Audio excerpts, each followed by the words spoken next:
waktu Indonesia bagian Barat di parkiran Lotemat Pasar Rebo, Jakarta Timur. Korban berhasil diculik oleh tim yang berisi pelaku saudara E, saudara R, saudara B, saudara R, dan saudara A. Di mana di dalam penculikan tersebut, kelima orang pelaku menggunakan kendaraan Avanza warna putih. Ini yang terekam di CCTV, rekan-rekan sekalian. Dan selanjutnya, setelah berhasil melakukan penculikan, dibawa pergi untuk diserah terimakan kepada tim lain, yaitu tim yang berisi pelaku JP, pelaku N, pelaku atas nama U, dan pelaku D. Di mana di dalam serah terima tersebut, korban yang tadinya di Avanza warna putih digeser ke mobil Fortuner warna hitam.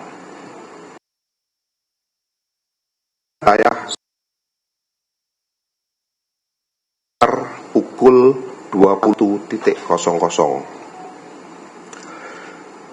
Selanjutnya, dari pukul 21.00, setelah korban berada di penguasaan tim saudara JP, N, U, dan D, untuk menunggu tim penjemput yang dipersiapkan oleh saudara C alias K, yang rencananya akan dibawa ke safe house yang telah disiapkan. Karena tim penjemput tidak kunjung datang dan korban sudah dalam keadaan lemas. Akhirnya korban dibuang di daerah Serang Baru, Cikarang, dalam keadaan kondisi kaki maupun tangan masih terikat dan mulut dalam kondisi terlakban atau dilakban. Selanjutnya pada tanggal 21 Agustus 2025 sekitar pukul 05.30,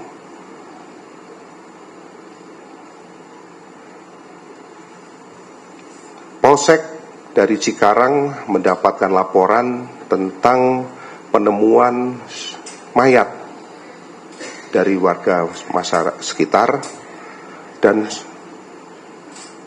selanjutnya dilakukan penanganan dan olah TKP. Kemudian setelah dilakukan visum, kami sudah mendapatkan hasil sementara daripada visum et repertum, di mana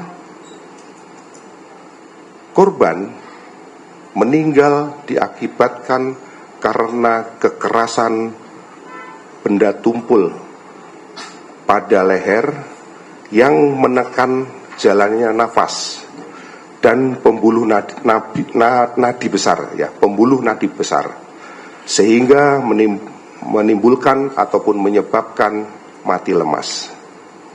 Namun hasil tersebut masih belum final karena kami masih menunggu hasil pemeriksaan toksikologi.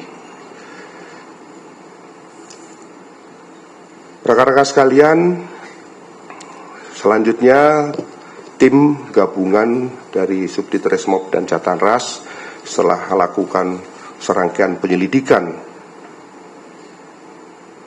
dan pendalaman dengan mengumpulkan keterangan saksi-saksi maupun alat bukti yang ada, alhamdulillah akhirnya kami berhasil mengamankan sebanyak 15 orang tersangka, di mana dari 15 tersangka tersebut kami membagikan menjadi 4 kategori clustering atau 4 kategori atau 4 klaster.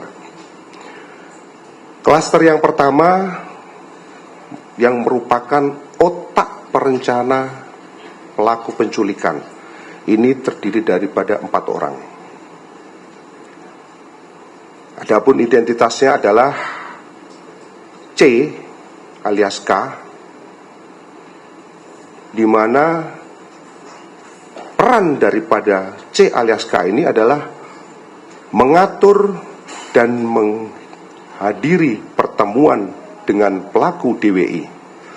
Kemudian yang kedua, menyiapkan rencana dan menyiapkan tim IT untuk perpindahan uang dari rekening dorman ke rekening penampungan. Kemudian peran yang ketiga adalah mencari ataupun yang pelaku C ini memiliki informasi tentang rekening-rekening dorman yang ada di bank. Selanjutnya, pelaku yang kedua adalah pelaku DW. Pelaku DW ini perannya adalah yang pertama menghadiri pertemuan dengan saudara C alias K. Kemudian saudara, ulangi DH ya, bukan DW. Saudara DH menghubungi saudara JP untuk mencari tim penculik. Kemudian yang berikutnya menyiapkan tim yang bertugas untuk membuntuti korban. Kemudian yang berikutnya lagi, saudara DH yang merencanakan penculikan terhadap korban. Kemudian yang berikutnya lagi, memberikan uang sebesar 60 juta kepada JP untuk operasional daripada penculikan.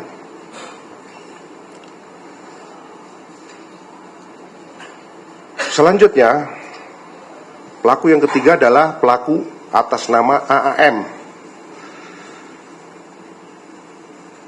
Ini berperan untuk menghadiri pertemuan bersama saudara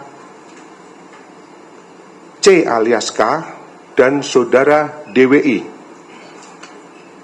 Ulangi, saudara DH. Kemudian AAM juga merencanakan penculikan terhadap korban dan menyiapkan tim yang bertugas untuk membungkuti korban.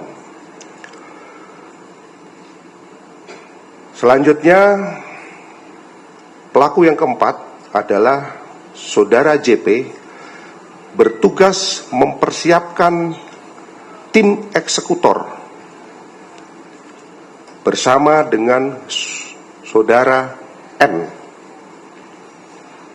Kemudian saudara JP ini juga ikut membuang korban di Cikarang bersama saudara N.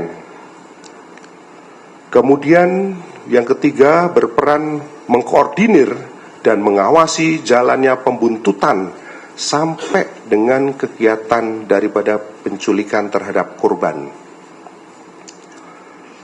Kemudian peran yang berikutnya adalah memberikan uang sebesar 150 juta kepada saudara N untuk operasional penculikan. Karena sekalian, itu adalah klaster daripada otak perencana penculikan terhadap korban. Kemudian klaster yang kedua ini merupakan klaster eksekutor penculikan terhadap korban, di mana Di dalam klaster penculikan terhadap korban ini, kami berhasil mengamankan sebanyak 5 orang tersangka. Yang pertama dengan inisial E, ini berperan memasukkan secara paksa korban ke dalam mobil Avanza putih, kemudian melakukan penganiayaan kepada korban. Yang berikutnya melilitkan lakban ke wajah korban, kemudian mengikat tangan korban dengan tali rafia. Dan pelaku E menerima uang sebesar 45 juta rupiah dari saudara FH untuk operasional penculikan, yang kemudian uang tersebut dibagikan kepada 4 rekannya yang lain, masing-masing dengan besaran 8 juta rupiah. Selanjutnya, pelaku yang kedua atas nama REH. Ini berperan membantu saudara E, pelaku yang pertama, untuk memegangi korban dari belakang dalam proses melilitkan lakban dan mengikat tangan korban. Selanjutnya, pelaku JRS ini berperan untuk membantu saudara E memegangi tangan korban dari kanan, ya, bagian tangan bagian kanan, dalam proses melilitkan lakban dan mengikat tangan korban. Selanjutnya, pelaku atas nama AT ini berperan membantu saudara E untuk memasukkan korban secara paksa ke dalam mobil Avanza putih. Kemudian membantu saudara E memegangi korban dari kiri dalam proses ketika dilakukan lilit lakban dan pengikatan tangan korban. Sedangkan pelaku yang kelima adalah pelaku EWB. Ini merupakan driver daripada mobil Avanza pada saat terjadi penculikan. Kemudian di klaster ini ada terlibatan oknum TNI. Nanti untuk lebih jelas akan disampaikan oleh Danpom Jaya, baik identitas maupun.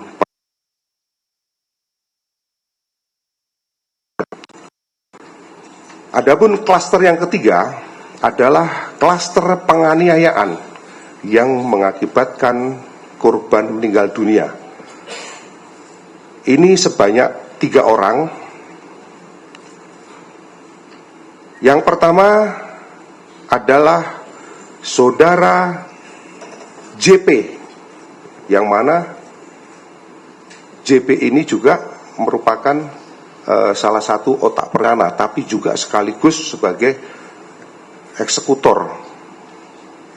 Karena seperti kita ketahui bersama bahwa JP ini juga berada di dalam mobil Fortuner warna hitam, yang mana korban ketika dipindahkan setelah diculik itu dipindahkan dari Avanza putih ke Fortuner hitam. Adapun peran saudara JP yaitu menginjak kaki korban pada saat di dalam mobil Fortuner dan